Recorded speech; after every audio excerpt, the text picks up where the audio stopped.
And as we've been campaigning, and I do this a lot as governor, obviously, but as we've been campaigning, we talk to a lot of folks on the manufacturing lines, folks in small farms, military families, veterans. These are the individuals, these are the families that built this country. And they're sick and tired of the elitists in Washington, D.C. telling them how to live their lives. They're frustrated. And that isn't just, that crosses a political spectrum, which is unbelievable. And the rest of the country is looking to New Hampshire. We always take pride. We never choose yesterday's news, right? And that's what these people say to me. They say, look, Governor, we're like you. We were with Trump in 16. We were with Trump in 20.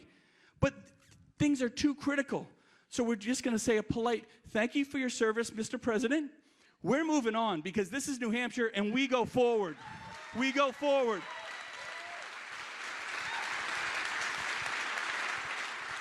So let's not miss this opportunity. The entire country is watching. With all due respect to Iowa, it's a caucus, please. Right? This is where the voters come out in droves. We are going to have a record number of voters in this election.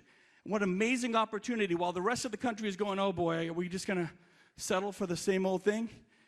Let's talk about settling. Does America ever settle for yesterday's news? No. We are built on innovation. We are built on the next big idea. We are built on the next version, the next generation of leadership. That's in our DNA as Americans. So to think for a second that we're going to say, well, let's just go back to the way it was because that was kind of, sort of okay, not really, but better than we have now. No way. No way. And let's face it, there's a lot of frustration out there in the country. People are frustrated over the last 8 years. We have a president that's more concerned about nap time. We have a president that's worried about his jail time. We got to be able to move forward. That's drama. That is chaos. Do you think we're going to have a president that can tackle inflation, secure the border, fiscal responsibility, draining of the swamp, all these things we heard about but weren't done? That's going to take 120% of any president's time. So we're not going to elect, as a party, bring somebody forward that is constantly distracted with whatever nonsense and drama that the former president brings to the table. That would be irresponsible on our part. And New Hampshire is where it all starts. This is where it happens. So again, who are you going to talk to? Your coworkers, your neighbors, whoever it is. Get them out, right? We have independents that are going to vote here. We have the undeclared. We have the Republican base. Everybody is going to come out in record numbers. So take it on yourself to say, how do I be part, not of a campaign? This is not a campaign, everybody. This is a movement. This is a movement across this country to get things moving. So let me bring out my friend, someone who I could not be more proud of, someone who looks the people in the eye, answers their questions, and most importantly, has taken the time to earn the trust of the citizens and voters of this state. The next president of the United States, Nikki.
I think all of Manchester is here. Good job. The question is, did they come for you or did they come for me? You're in charge. You're in charge. It's a great night in New Hampshire. I mean, it doesn't get any better than this. To go and get endorsed by the live free or die governor is about as rock solid of an endorsement as we could hope for.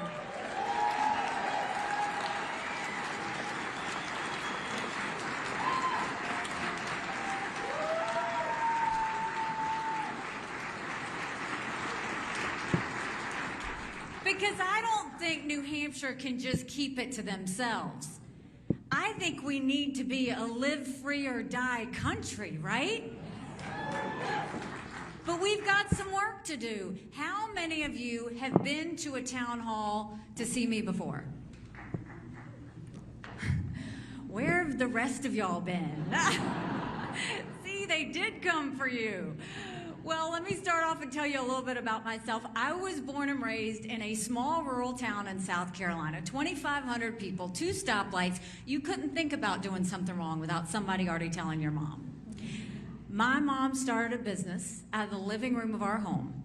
30 plus years later, it was a successful company. I started doing the books for the family business when I was 13. It wasn't until I got to college that I realized that was child labor. I'm not an Ivy Leaguer. I went to a public university. I went to Clemson University. Go Tigers. Got some Tigers in the room. And I graduated with a degree in accounting. Accountants are problem solvers. Lawyers don't get offended, but we are. And went on and worked in the corporate world for a while. And then I came back home to the family business. And one day I happened to be telling my mom how hard it was to make $1 and how easy it was for government to take it. And my mom said, quit complaining about it, do something about it. I truly did not know you weren't supposed to run against a 30-year incumbent in a primary. Ignorance is bliss. I had never been politically active. Once I realized he was related to half the district, the only option was to win. So I went around the district and I said, we have way too many lawyers at the State House. I think it's time we have a really good accountant. Don't you think we need a good accountant in the White House?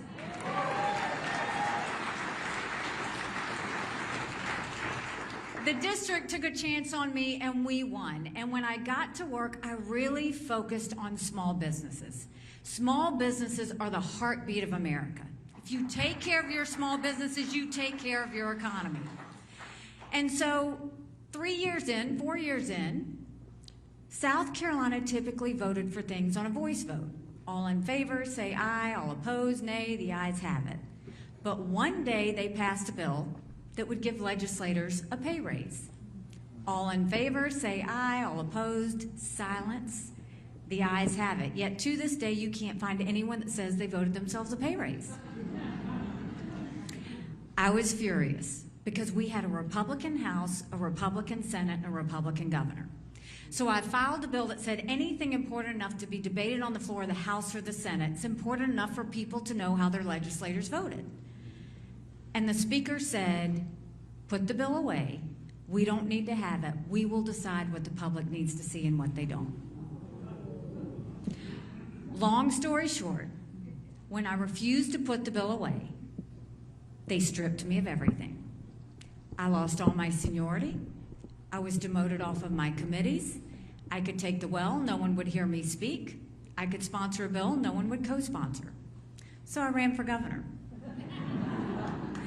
And I'm proud to say one of the first bills we signed into law is now in South Carolina. Anything important enough to be debated on the floor of the House or the Senate is important enough for legislators to have to show their vote on the record, and we took it a step further and did it on every section of the budget as well. And I love music. Go ahead.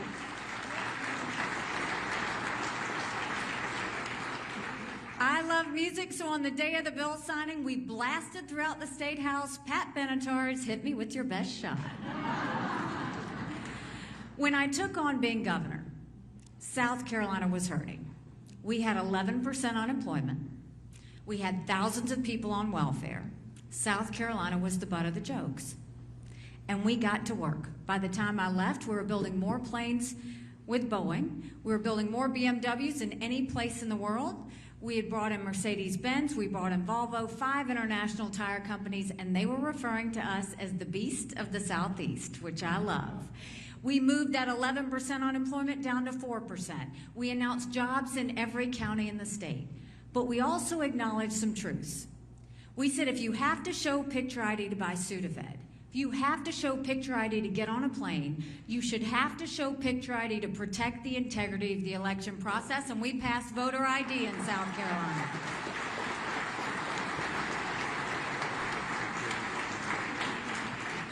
We passed one of the toughest illegal immigration laws in the country. We passed tort reform. We cut taxes for small businesses. We cut taxes for veterans.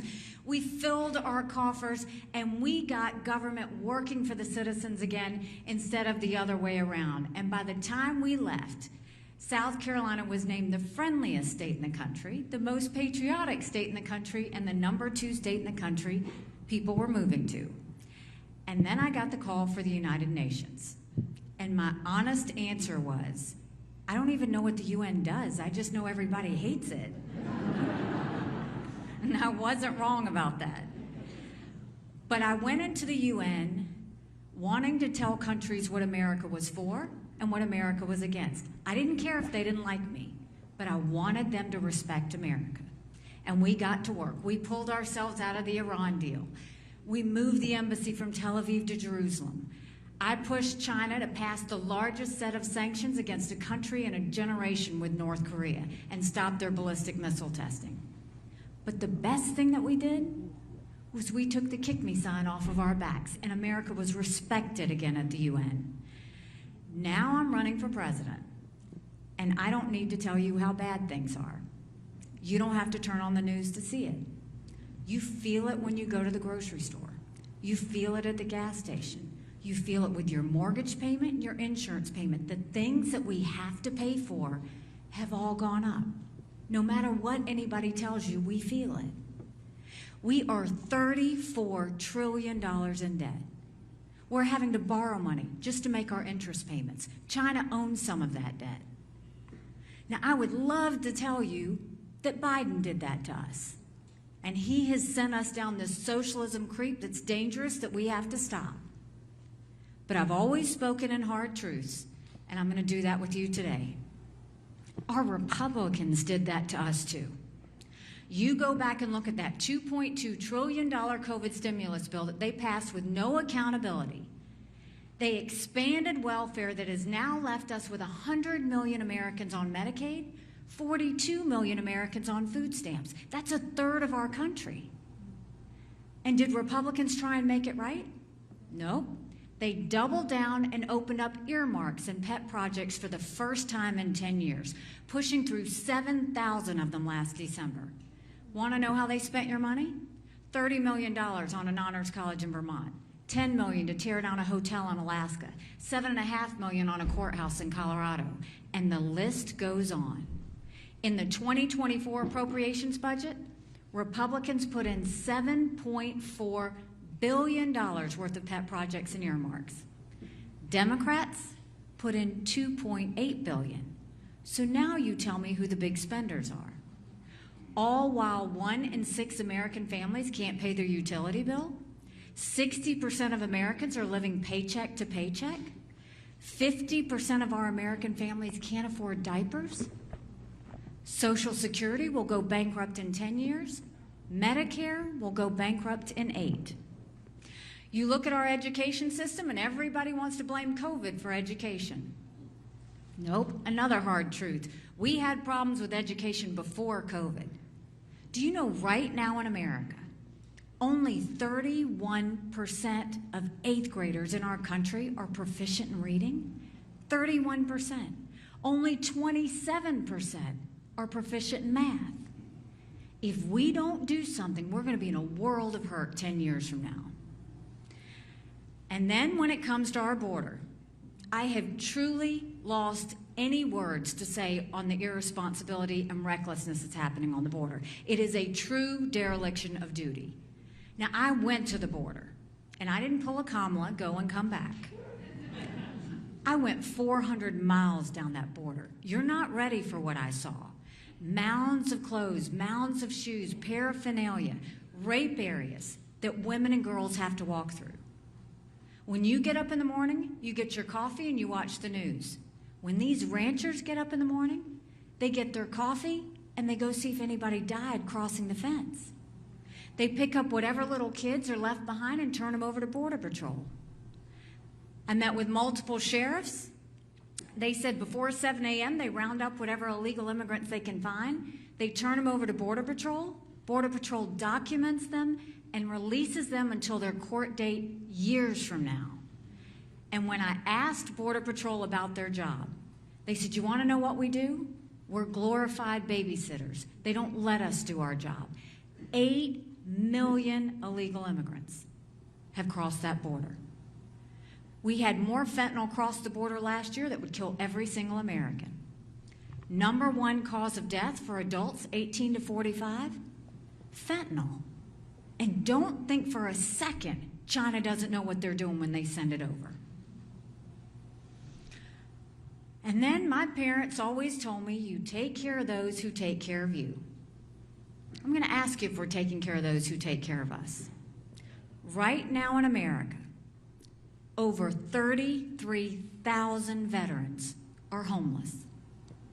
1 in 3 suffers from PTSD or thoughts of suicide.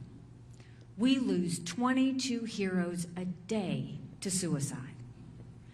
If a veteran needs to go to a doctor's appointment, on average, it takes them 29 days. Why 29 days? Because on the 30th day, they can go to the hospital or doctor of their choice. So midway through the 29 days, they get a call to reschedule, and the clock starts all over again. It's shameful how we treat our veterans. That's a lot of bad, right? It's hard to find anything good. But now I'm going to tell you what I told South Carolinians when I became governor. No more whining. No more complaining. Now we get to work. How do we fix it? First of all, when it comes to the economy, let's claw back to over $100 billion of unspent COVID dollars that are still out there. Instead of 87,000 IRS agents going after middle America, let's go after the hundreds of billions of dollars of COVID fraud. 1 out of every $7 was fraudulent. If 8% of our budget is interest, quit borrowing, cut up the credit cards. You have to balance a budget every day. I had to balance a budget as governor. Why is Congress the only group that refuses to balance a budget? We'll stop the spending, we'll stop the borrowing, we'll eliminate the earmarks, and I will veto any spending bill that doesn't take us back to pre-COVID levels. That will save us trillions.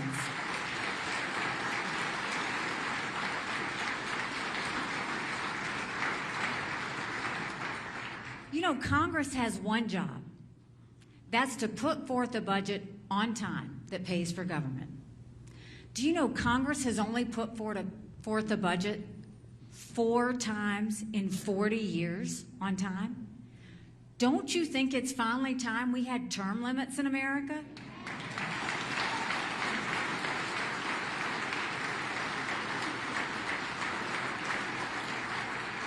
Don't you think we need to have mental competency tests for anyone over the age of 75?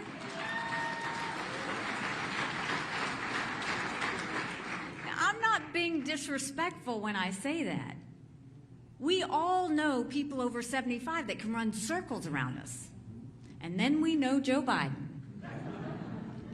The Senate is the most privileged nursing home in the country. Truly. These are people making decisions on our national security. These are people making decisions on the future of our economy. We need to know that we've got people at the top of their game that are going to protect us. The other thing that we need to do is open up the middle class. We are watching right now the rich get richer and the poor get poorer. We're going to open up the middle class. We're going to eliminate the gas and diesel tax in this country.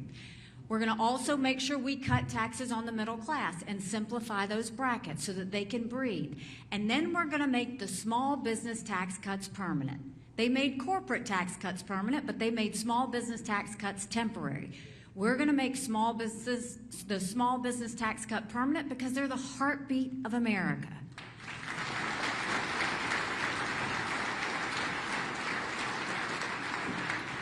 And when it comes to education, we knew in South Carolina if a child couldn't read by 3rd grade, they were 4 times less likely to graduate high school. So we started holding our kids back. We brought in their parents. We did reading remediation programs with them, and we set them up for success. We've got to do that all over this country. We have to get our kids reading again, or else we're going to be in a world of hurt. The second thing is no parent should ever wonder what's being said or taught to their child in the classroom. We need complete transparency in the classroom.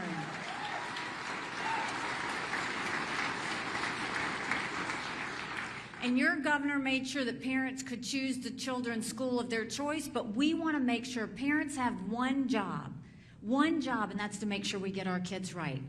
Parents should be able to decide which school their child goes to. Every child deserves a good education, regardless of where they're born and raised. No child should be mandated by a zip code. And then let's build things in America again. Let's put vocational classes back into our high schools.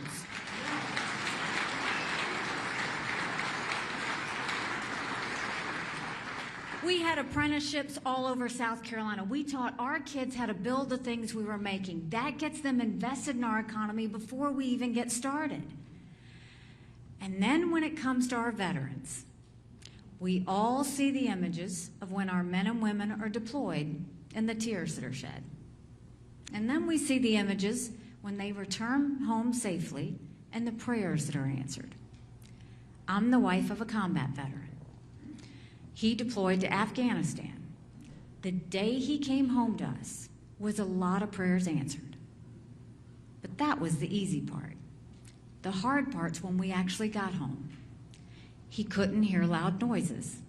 He couldn't be in crowds.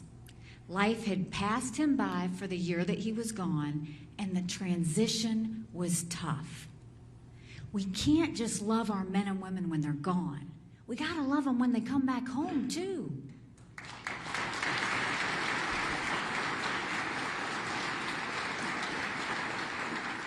Let's do better with the transition. Instead of just taking care of them for 2 weeks, let's make sure they're always taken care of. Let's have telehealth so that they can get the mental health care they need right when they need it. Let them go to the doctor or hospital of their choice. They've earned that right.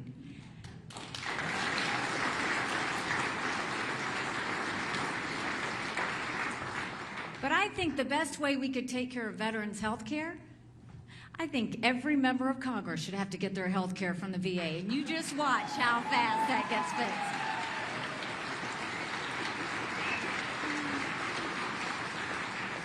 fixed. It cracks me up because that'll be the best health care you've ever seen, guaranteed.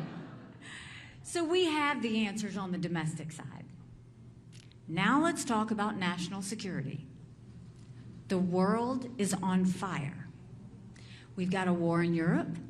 We've got a war in the Middle East. You've got North Korea testing ballistic missiles. You've got China on the march. But make no mistake, none of that would have happened had we not had that debacle in Afghanistan. The idea that my husband and his military brothers and sisters who served there had to watch us leave Bagram Air Force Base in the middle of the night without telling our allies who stood shoulder to shoulder with us for decades because we asked them to be there. Think about what that told our friends. More importantly, think about what that told our enemies. And now what are you hearing from DC? They're saying, do we support Ukraine or do we support Israel? Do we support Israel or do we secure the border? Do not let them lie to you like that. That's a false premise and they're not being honest. Let's take it one at a time. Ukraine.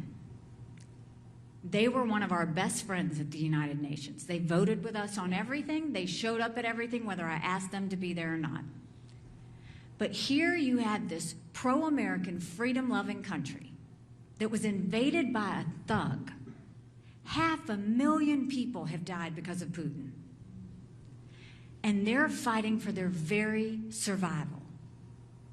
People want to know how to end this war. We all want to end it, right? If Russia left today, the war would be over. If Ukraine stopped fighting, they would lose their country. I don't believe we should ever give any country straight up cash. You can't make sure that it's being spent the right way. We should never do it, doesn't matter who it is. I don't think we need to put troops on the ground, and Ukraine doesn't want us to put troops on the ground. They want to win this themselves.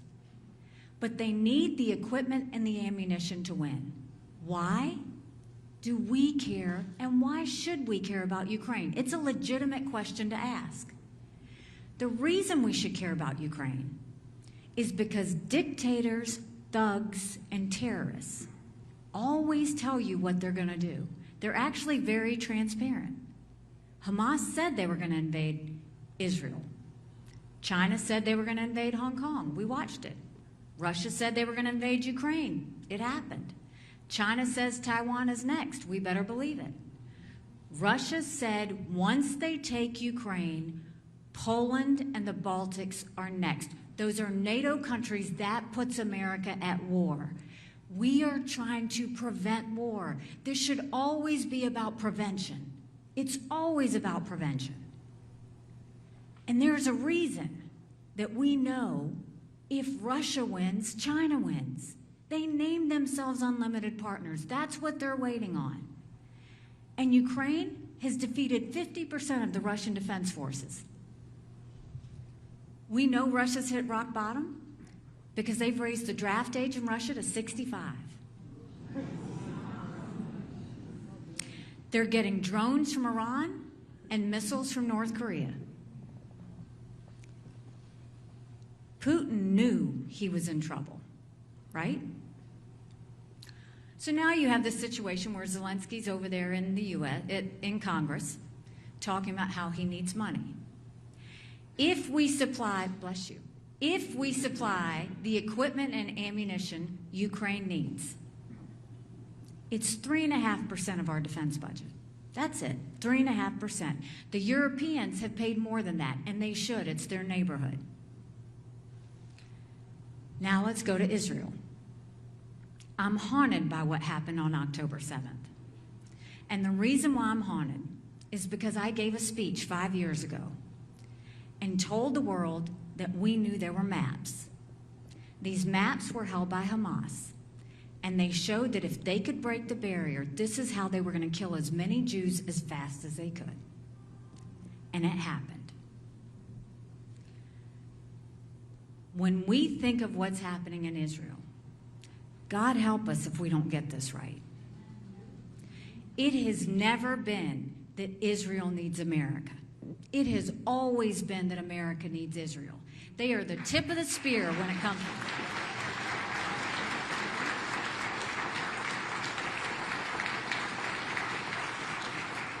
Israel is the tip of the spear when it comes to defeating terrorism. There would be no Hamas without Iran. There would be no Hezbollah without Iran. There wouldn't be the Houthis without Iran. But think about what happened on October 7th when they beheaded those people and burned those babies alive and raped those girls at the concert and dragged their naked bodies through the streets of Gaza. What did they say? Death to Israel, death to America. If we support Ukraine and if we support Israel, that's 5% of our defense budget. Just 5. Now, when it comes to securing our border, that should be priority number 1.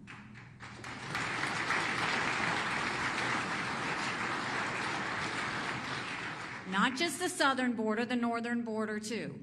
So when you look at that, that should be priority number 1, right? Because right now, America's acting like it's September 10th. We better remember what September 12th felt like, because it only takes one person for another 9/11 moment.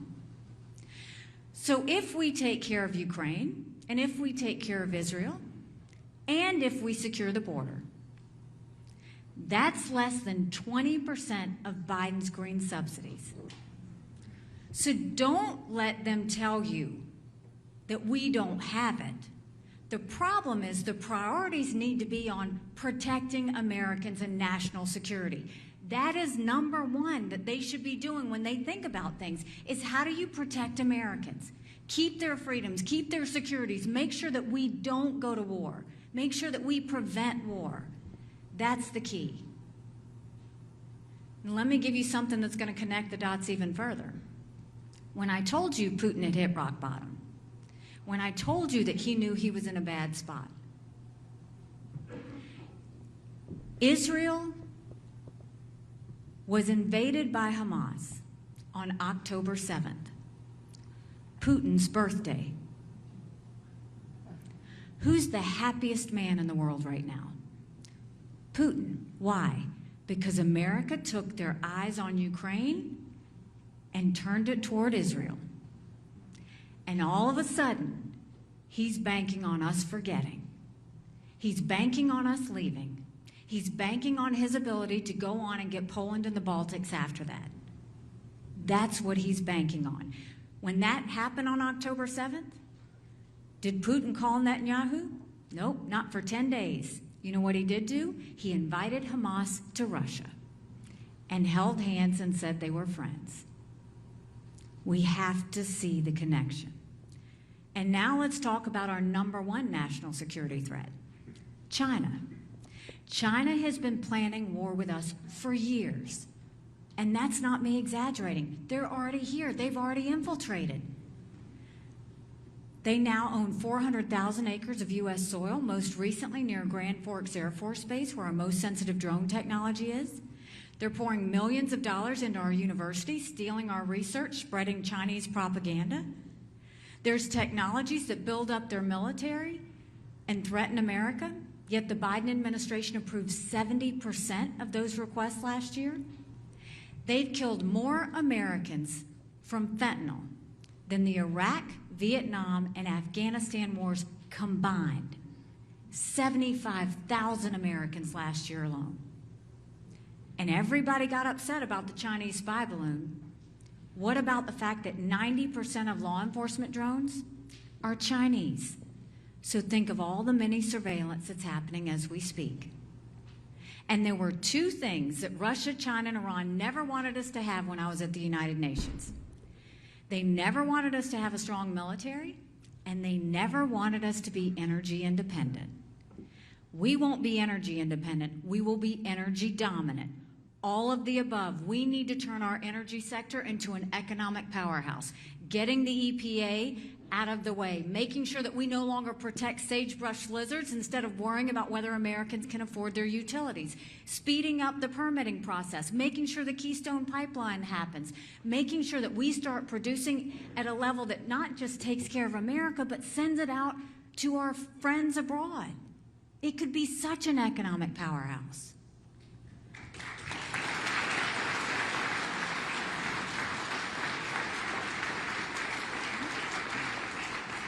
And speaking of military, China has built up their military at a scary pace.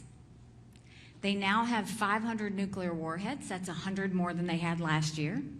They have the largest naval fleet in the world. They have 370 ships. They'll have 400 ships in 2 years. We won't even have 350 ships in 2 decades. They're doing artificial intelligence. They're doing space. They're doing cyber. They've developed hypersonic missiles. We've barely gotten started. And now China's the lead developer on neurostrike weapons. Weapons engineered to change the brain activity of military commanders and segments of the population. That's who we're dealing with. So don't let Biden and Yellen tell you that China's a competitor. I dealt with China every day I was at the United Nations. Not once did they see us as a competitor. They always saw us as an enemy. We have to start looking at them the way they look at us. So now what's the connection? Prior to the Olympics, Russia and China named themselves unlimited partners. Iran's now their junior partner. What do they all have in common? They all hate the West and want to destroy America. It's always been the case. There's a reason the Taiwanese want the U.S. and the West to help Ukraine, because they know if Ukraine wins, China won't invade Taiwan. There's a reason the Ukrainians want the U.S. and the West to support Israelis, because they know if Iran wins, Russia wins. It's all connected, and we have to do our part. So we know the answers of what we need to do. The way we need to take care of China is we need to make sure no more selling them any U.S. soil, and let's take back the land they've already purchased.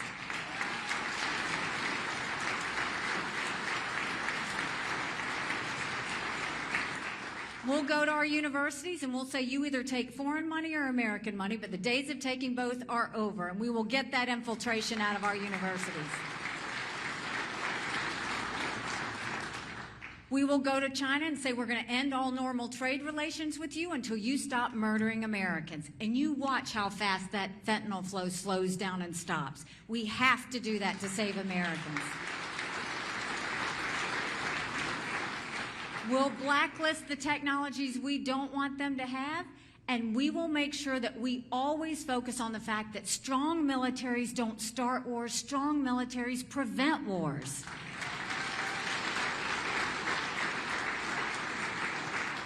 Let's modernize our military. That doesn't mean throwing money at the Department of Defense. That actually means pulling down the bureaucracy, getting rid of the red tape, stopping them playing favorites with defense contractors. That's how we can actually move the ball.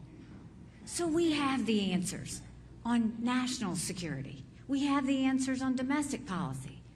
The one thing we have to tackle first is this national self-loathing that has taken over our country. The idea that people say that America's bad or rotten or racist. I was elected the first female minority governor in history. America's not racist, we're blessed. Our kids need to know to love America. They need to be saying the Pledge of Allegiance when they start school every day.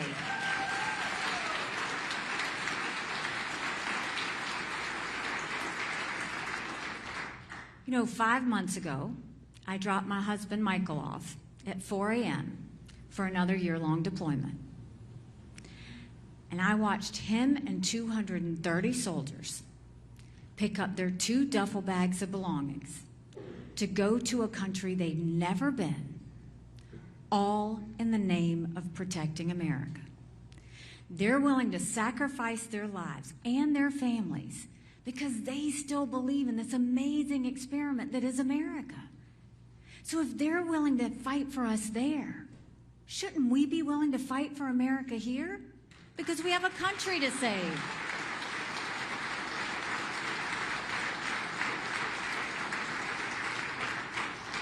But in order to save her, we've got to acknowledge some hard truths.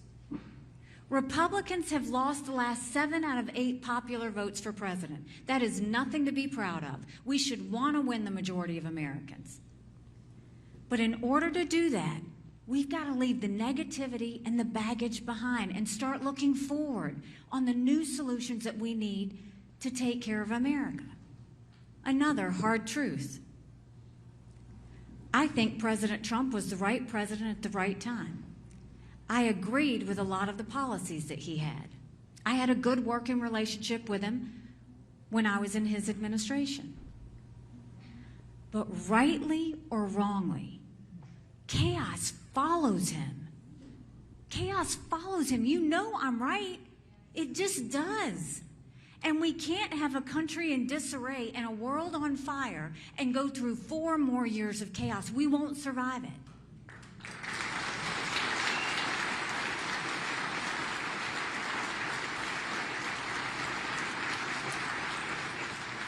America has an amazing ability to self-correct. Sometimes we have to hit rock bottom to know where up is. We're there. Now we just have to start getting to work. You know, when I announced, someone asked me why I ran. And I said, my parents came here 50 years ago to an America that was strong and proud and full of opportunities. I want them to know that country again. I'm doing this for my husband, Michael, and his military brothers and sisters. They need to know their sacrifice matters. They need to know that we love our country. I'm doing this for my daughter who just got married, and I saw how hard it was for her and her husband to buy a home. The average homeowner right now is 49 years old. What happened to the American dream? And I'm doing this for my son who's a senior in college. And I'm tired of watching him write papers of things he doesn't believe in just to get an A. That's not us. That's not America.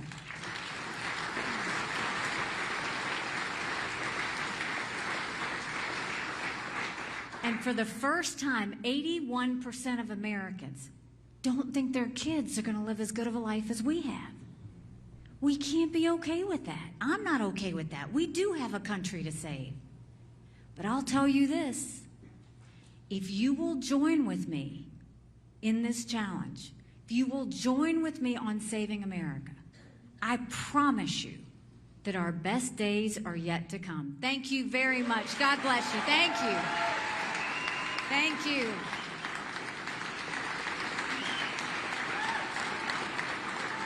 Thank you so much. Thank you. Thank y'all very much. Thank you. Y'all sure do know how to make a Southern girl feel good. I appreciate that. Y'all were so good to listen to me. Now we're going to turn the mics on you. We're going to open it up for questions. I should have 2 guys here with microphones. Is that right? 2? So if you have a question, there's nothing I won't answer. You may not like my answer, but there's nothing I won't answer.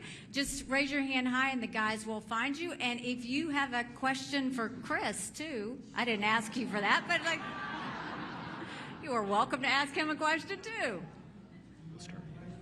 Yes, ma'am. Good evening. I want to know, once you're elected president, what do you feel is going to be the biggest hurdles for you to overcome in order to achieve your goals? It's a great question. You know, I'll tell you, it's not what I say to you today. It's what I've done. So when I became governor, I already told you that I went into a legislature that didn't really love me because I made them vote on the record. The average age when they were elected, I was 7 years old. And oh my God, it was a girl. I was the first female governor, right? So I had a lot that I needed to do to get them working and to earn kind of their respect. The very first thing I did, and this is what I'll do as president, I replaced the head of every agency, whether they were doing a good job or not. I wanted to freshen it up.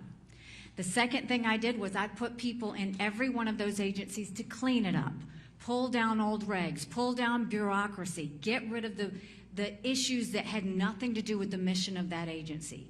Get rid of problem children. In some cases, we tweaked agencies. In other cases, we gutted agencies. Then I went and started giving them 90-day benchmarks, things that they had to accomplish to prove to the taxpayer a return on investment. It got them much more mission-focused on what they needed to be doing. And then I saw that they were spending money because they were worried they weren't going to get the same amount the next year. So I put every bit of that spending online for taxpayers to see. And then I incentivized them to give money back to the taxpayers. And magic happened. And they started to compete. We will make sure that we do that immediately. What that does is that sets the tone for Congress for me to say, okay, we did ours, now you do yours. The next thing that we're going to do is we're going to take as many federal programs as we can and send them down to the state level. That way we'll reduce the size of the federal government and we'll put more power in the hands of the people. Think welfare, think healthcare, think education, all of those things coming down. It will empower states. Do you know right now, 70% of federal employees are still working from home 3 years after COVID? 75% of most agencies are sitting empty, and we're paying for that. We've got to get rid of all of this that's happening in D.C. and start giving it back to the states. It's hugely important.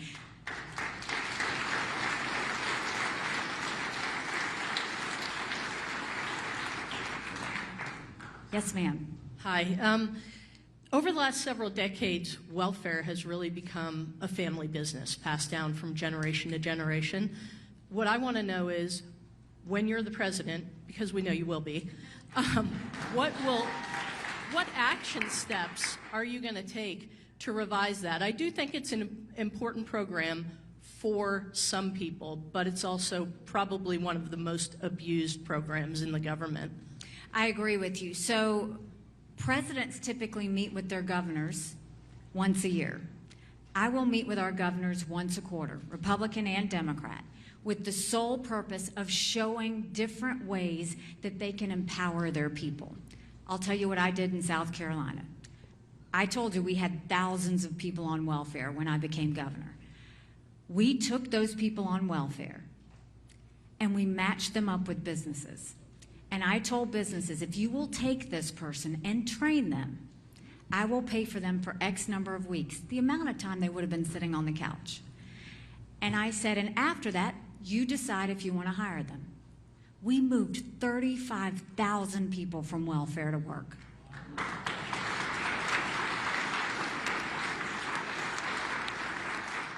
We had family celebrations for those people because it's not that they didn't want to work.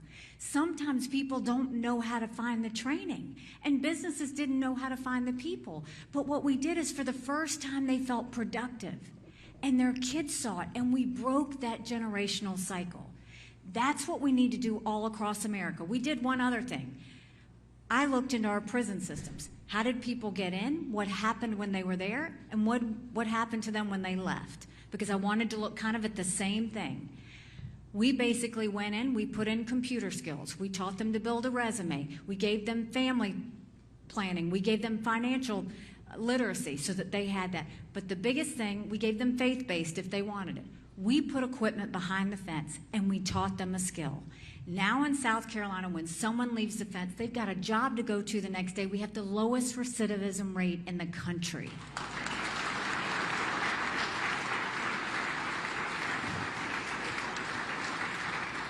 When you lift up the least of these, that's when we'll get our country going again. And I'll do that in every state in the country. Yes, sir. Thank you for coming to New Hampshire. Thank you for having me back. It was great, your talk. You talked about the 8 million people that have come across the border, and it's a #1 priority. What are you going to do with the 8 million people? How are you going to sort out those that can help the country, the terrorists, the people that really don't belong here? What's the plan? You got to send them back. You have to send them back, and I know that sounds cold, but the reason you have to send them back is you have, I mean, truly, so many people standing in line doing it the right way. We are a country of laws.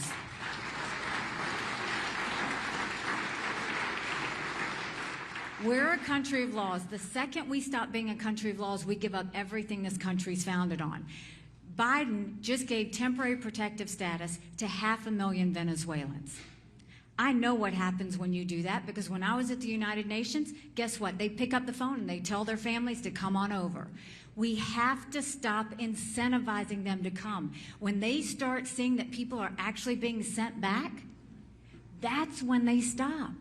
But we have to stop rewarding bad behavior. So as bad as it sounds, they all go back, and they can get in line and come through the right way. But we have to protect American safety, and that's the way I think we do it.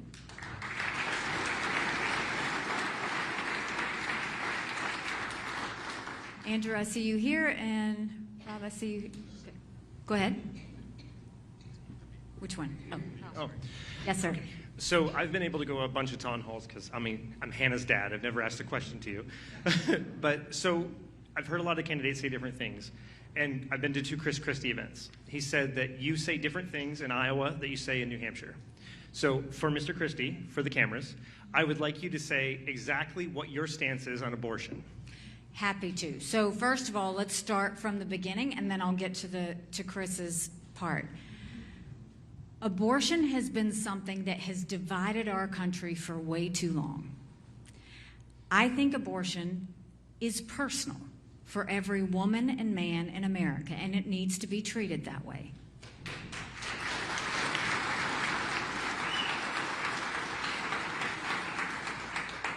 I personally am unapologetically pro-life, not because the Republican Party tells me to be, but because my husband was adopted, and I had trouble having both of my children.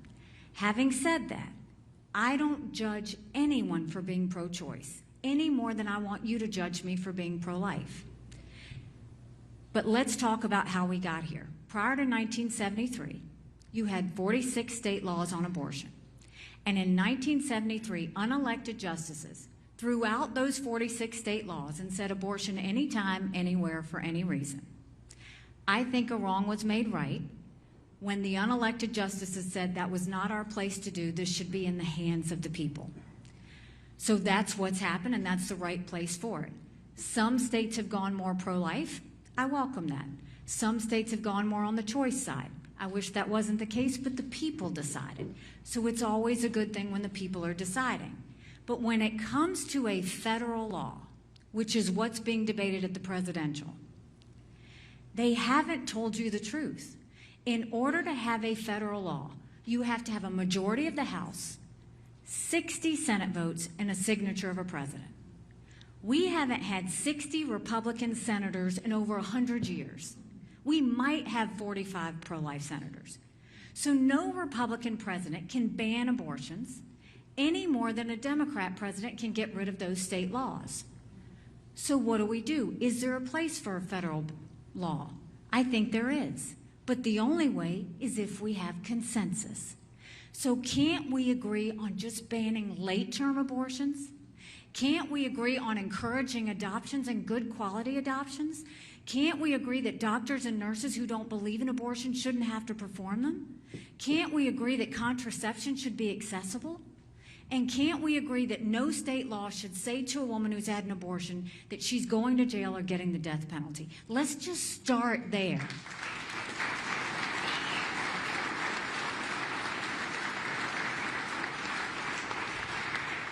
They have demonized this issue for too long. I'm going to humanize this issue. Our goal is, how do you save as many babies as you can and support as many moms as you can?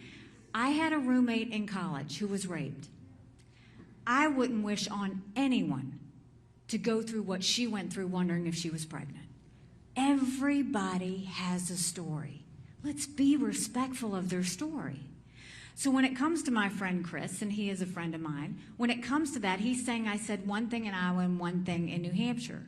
Well, it's because I was asked two different questions. The question asked in Iowa was, if you were governor of South Carolina and they sent you a 6-week bill, would you sign it? And I said, yes. If the people decided on 6 weeks, I would have signed it. But if we're talking about a federal law, I'm not going to put you through that unless we have 60 votes and we find consensus. It's two totally different things. That's not having two different views. That's actually very consistent.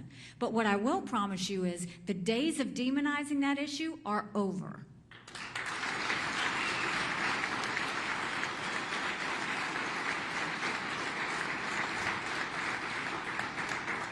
Or you guys have to raise your hands too, because I don't know where you are. Oh, there you are.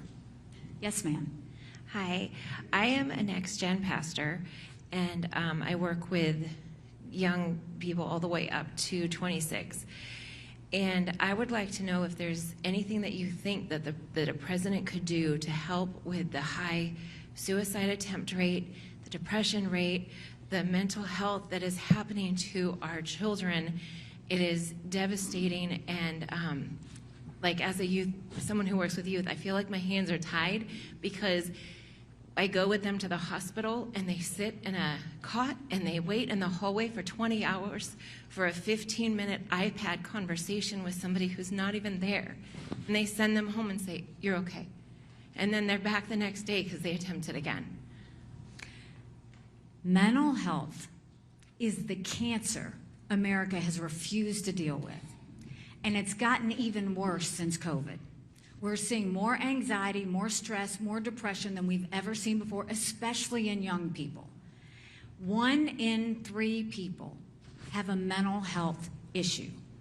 But if treated, they can live a perfectly normal life. The problem is we don't have enough therapists. We don't have enough mental health clinics. And if you can't get one of those, if you fall into some sort of depression and mental health issue, you could fall into addiction, trying to calm the pain. We don't have enough addiction centers in this country. And if you happen to be lucky enough to get one of those 3 things, insurance doesn't pay for it. We have got to start dealing with mental health as the cancer that it is. And that means quickly making sure that we do everything we can to get more therapists, making sure we build up more mental health centers, make sure that we do more telehealth so that people can get their attention in real time, and make sure that we really focus on addictions. We're losing millions of people because they're just not being treated, and we can't stand for that anymore. So we'll work hard to do that, and it has to be a priority.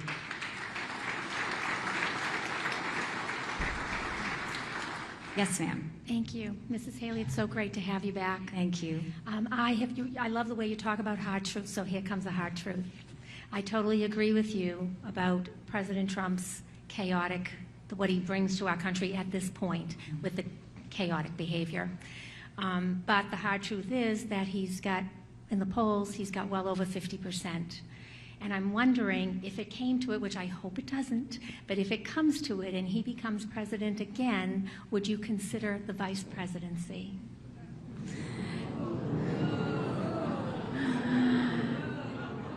It's not that big of a deal of a question, I'm just saying. Because what you have to know is I don't play for second. I've never played for second.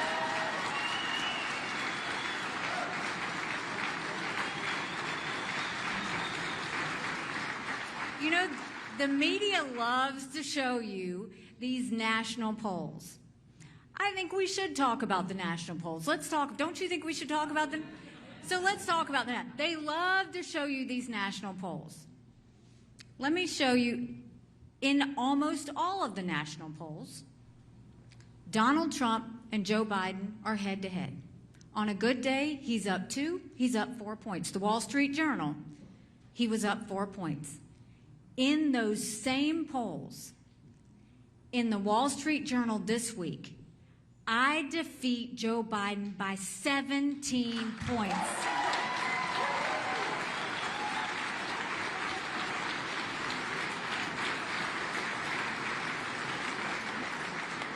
Do you know what a 17-point win means? That means we win governorships. That means we win House seats. That means we win Senate seats. That means we finally have a mandate to tell Congress to quit spending and get our economy under control.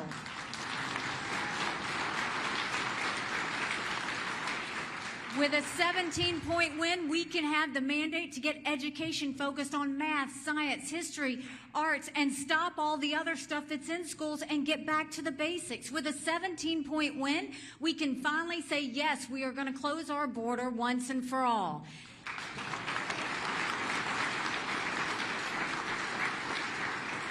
With a 17-point win, America becomes a live free or die country.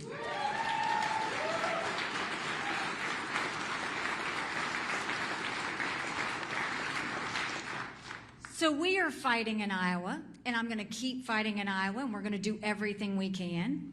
We are fighting in New Hampshire, and boy, is it a great night, New Hampshire, for getting this win today.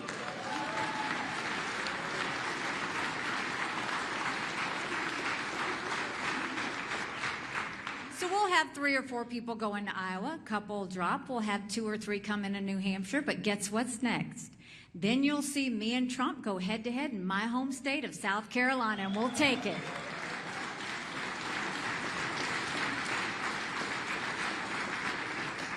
We will finish this. We will finish this. Yes, sir. Yes, middle-class people have had issues with the healthcare system, all right? There's a gray area and we fall out. What is your plans to work with the ACA? Think about it. How can we be the best country in the world with the most expensive healthcare in the world? Doesn't make any sense, right? We are going to open the whole thing up. Make it all transparent for you and me to see. Insurance companies, hospitals, doctors, pharmaceutical companies, PBMs, the middlemen managers, open it all up so that we can see the warts. We have got to get the patient out of the back seat and put the patient in the driver's seat. When we see that, if we just dealt with insurance alone, we'd cut healthcare costs in half. But if you look at what is happening right now, Michael and I take care of my parents. They live with us. When my mom was in the hospital, the nurse came up to her and said, "Here, there's 2 Tylenol." And she said, "I don't need them." And she said, "Honey, go ahead and take them anyway because you're going to be paying for them." When we got home, we got a bill. We had no say in that bill whatsoever, and it was astronomical. It was decided between the hospital and the insurance company without us being involved at all. If we go to get our car fixed, You go to the mechanic and the mechanic says, I'll give you a temporary fix and it's going to cost you this much. Or I'll give you a permanent fix and it's going to cost you this much. But guess what? We get to decide. We've got to take all of the blind spots out of healthcare and make sure that we all can see it. When we do that, all of a sudden we can start addressing it in the way they're supposed to. The second thing is we need to pass tort reform for the country, because those doctors don't give you the 10 tests because they want to. It's for the 90% chance they're going to get sued.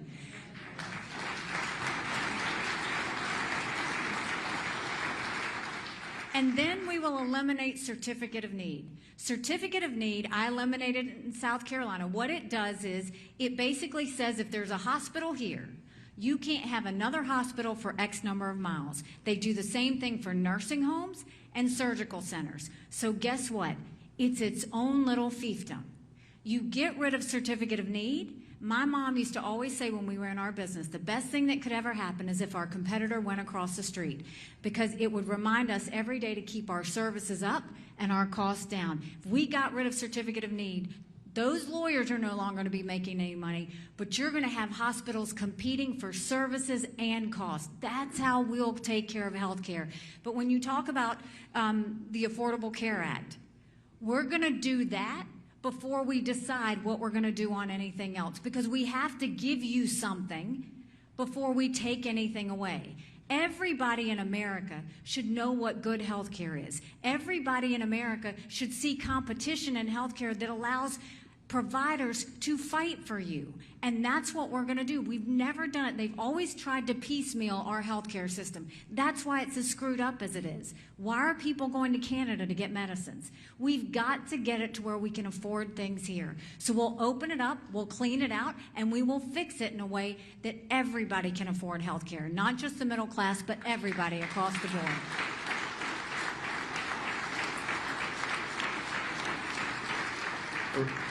Right here. All right, last question. Make it a great one. Regarding Ukraine, Yes. how would you ensure they get what they need? It seems like Congress right now is a stumbling block. Well, why is Congress a stumbling block? Because Biden and the Democrats refuse to secure the border, right? If Biden would do exactly what the Republicans are asking and secure the border, Ukraine would get what it needs. But you've got Republicans fighting for the border, which is a #1 priority. You've got Biden fighting for Ukraine, which is a national security issue. At some point, they should get in a room and figure it out. Americans are tired of sitting there watching them hate each other. And what I saw is they said the Senate's going to go home for the holidays. You don't go home until you figure out how to secure the border and help our allies.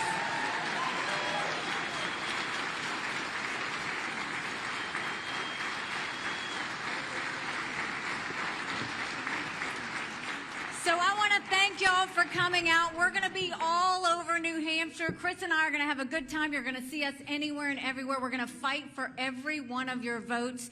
But I'm going to leave you with this. When I first ran against that longest-serving legislator in a primary, people laughed at me.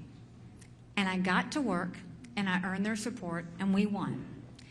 When I ran for governor, I actually ran against a lieutenant governor, an attorney general, a very popular congressman, and a state senator. I was Nikki who. I had 3% in the polls. I had the least amount of money. But I worked South Carolina like no one else, and we won. When I got to the United Nations, they said I didn't have enough experience. And I got to work, and we took the kick me sign off of our backs. Don't listen to the media, because I've been underestimated in everything I've ever done. And it's a blessing, because it makes me scrappy. No one's going to outwork me in this. No one's going to outsmart me in this.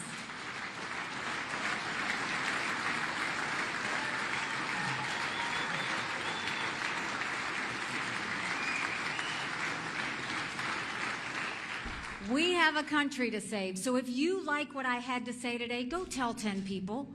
Go tell them to go to NikkiHaley.com. Go grab some yard signs. Go make sure that they volunteer. Let's make this a race they won't forget. With Chris Sununu, I think I can do just about anything. So that's...